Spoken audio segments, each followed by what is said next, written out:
madre asomaba a mis hermanas por los caminos de la poesía.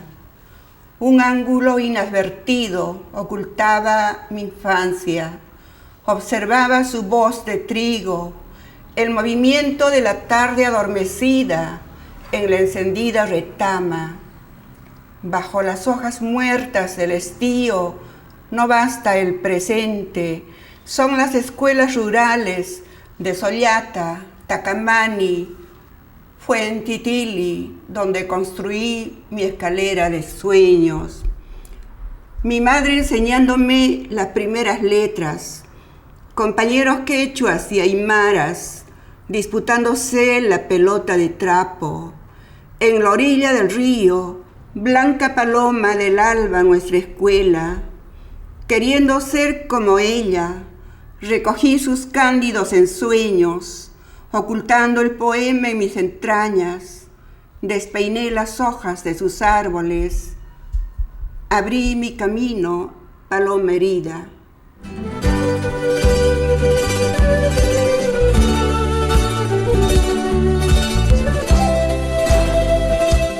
Poeta puneña, Gloria Mendoza Borda no le tiene miedo a la ternura. Su poesía es sencilla, contemplativa y sin ostentaciones. Un cántico que nos invita a la nostalgia, pero también a la indignación. Mamá Herminia se hizo agua. Los ríos se convirtieron en la entraña de mamá Herminia. Brazos de olas traslúcidas alzaron poemas extraviados en la corriente. En espuma, fin, memoria, mamá Herminia se hizo catarata.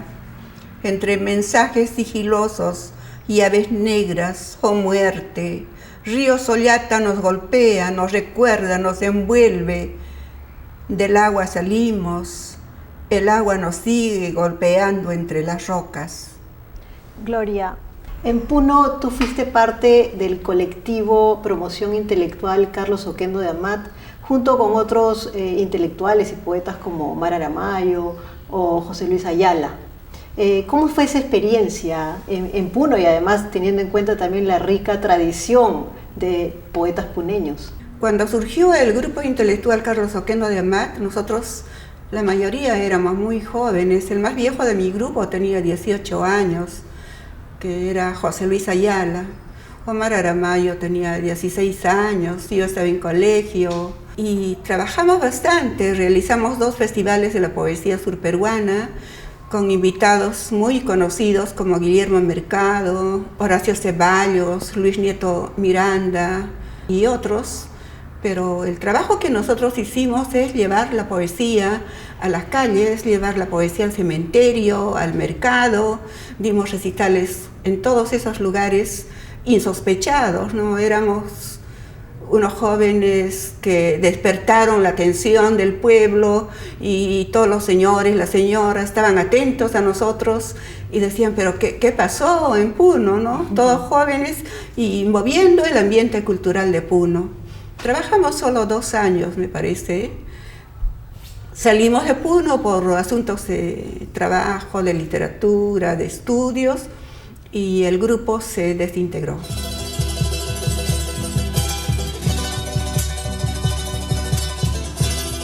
Bandada de pájaros alucinados se instalan en el vientre de las zampoñas, largos años venerando el tiempo. La brillantez del sol inquieta a los girasoles, el viento cambia nuestra piel.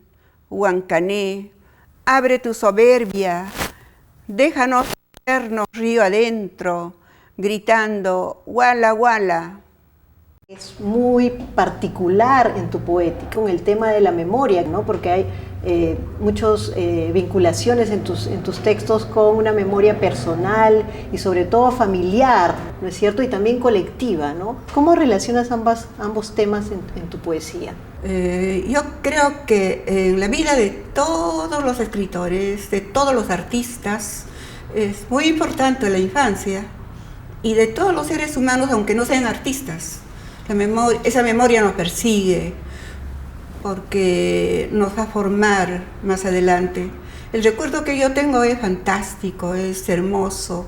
Primero, cuando mi madre era mi profesora en una escuelita rural de Sollata, y más adelante por el trabajo de mi padre, que era un luchador social y abogado en Huancané, mi madre pasó a trabajar a una escuelita Titili, donde también fue mi profesora, y ella escribía poesía, escribía cuentos, pero no para publicar, solo para ella, y no había televisión, se hacía teatro, y mi madre les leía libros de poesía y cuento a mis hermanas mayores, no a mí, porque yo tendría 6 años.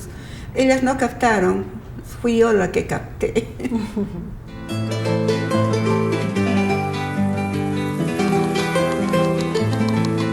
Oh dolor de cuervos enlutados, desde arriba el cielo da látigos fosforescentes, hace frío, Señor, chorros de luz cubren la casa, las sienes de los hijos se consternan, se siente sabor a tierra después de la lluvia, hemos vencido la contienda, oh furia de carbones, oh dolor de madres que claman la ausencia de los hijos que no vuelven, oh viento de patria desgarrada, oh dolor de cuervos enlutados, oh silencio de lagartos feroces, se siente sabor a tierra después de la lluvia.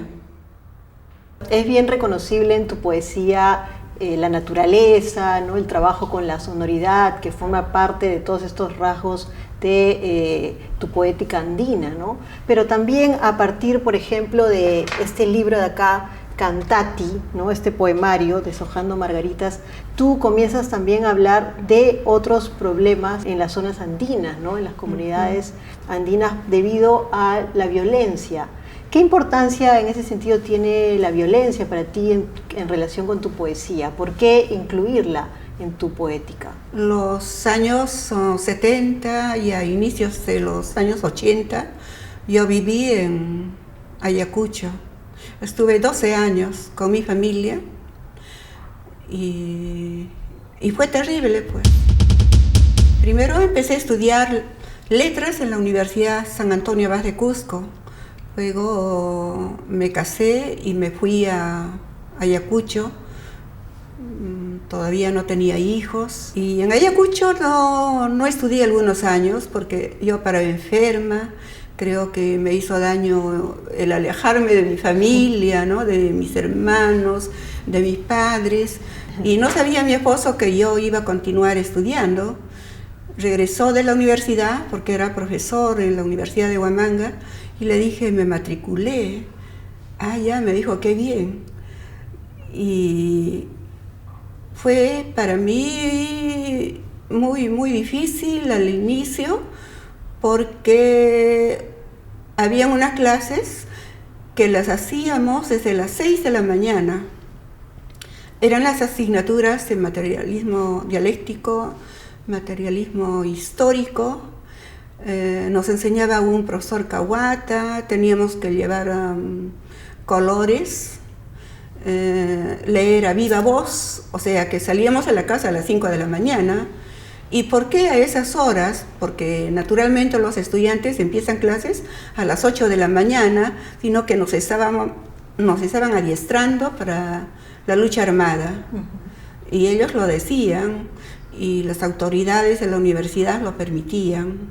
Yo no creía, pero al final fue cierto. Y luego pues habían problemas entre estudiantes. Yo tenía una amiga que quería mucho, era señora como yo, muy amiga mía, que tenía otras ideas, y de pronto un día fui a la universidad y me esperó y me mostró una banderita roja que decía Sendero Luminoso. Yo la miré asombrada porque era mi amiga, no esperaba ello, ¿no? Pero viví en ese ambiente, además de mucha muerte, de muchos compañeros míos que habían muerto en la violencia política y no estando en Sendero Luminoso, eran inocentes. Además, cuando yo terminé mi carrera, Fui profesora en el Colegio María Auxiliadora, que es religioso, y también en la Universidad San Cristóbal de Huamanga. Mis profesores me llevaron por alto índice académico y de la misma manera conseguí trabajo en el colegio religioso porque yo tenía una página lunes literario en un periódico y el director del periódico me dijo, vas a tener trabajo. Me llevó al colegio y me dijo, ya tienes trabajo. Al mes estuve nombrada en el colegio. Pero un día yo me iba al colegio y vi que un joven cayó al piso, ensangrentado, o sea, lo mataron y estaban los policías. Me asusté tremendamente, ¿no? Y dije, pero y tenía 2 niños, y mis niños, decía, yo tengo que irme de Ayacucho. Y salí de Ayacucho para siempre, por esa experiencia, dejando trabajo, todo. Cuando regresé a Arequipa, no tenía trabajo, 4 años no trabajé, porque decían que yo era terruca. Todos los que habíamos egresado de San Cristóbal de Huamanga, no teníamos trabajo. Hasta que me salió un libro, pues, publicado por Cecilia Bustamante en Texas, me abrió el camino. Pues al día siguiente conseguí trabajo. Me presenté a 2 concursos y gané.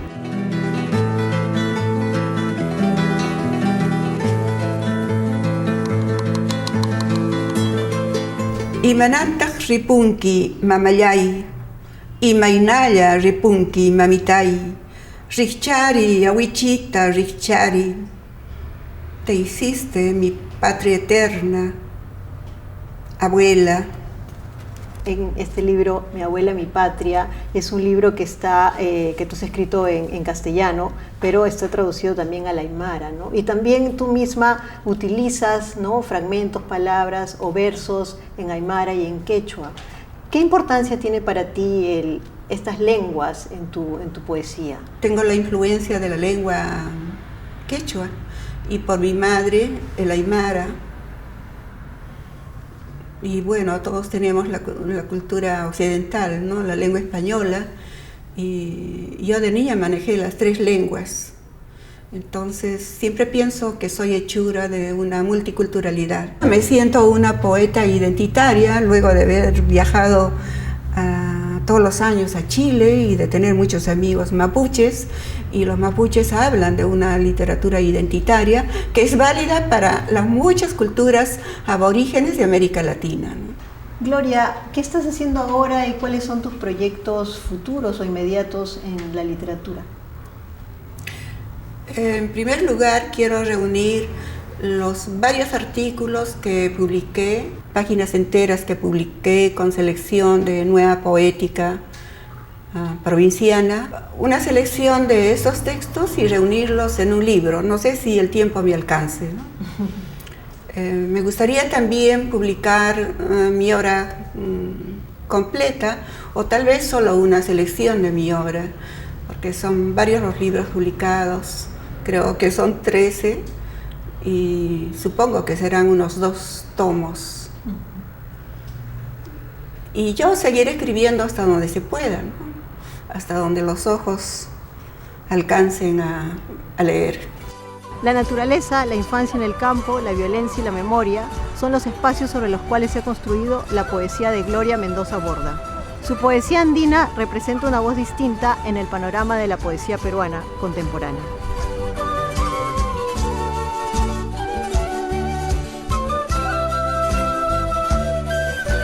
Incendio a cuestas, la leña arde, aguardo bostezos de ceniza sobre pocitas de agua.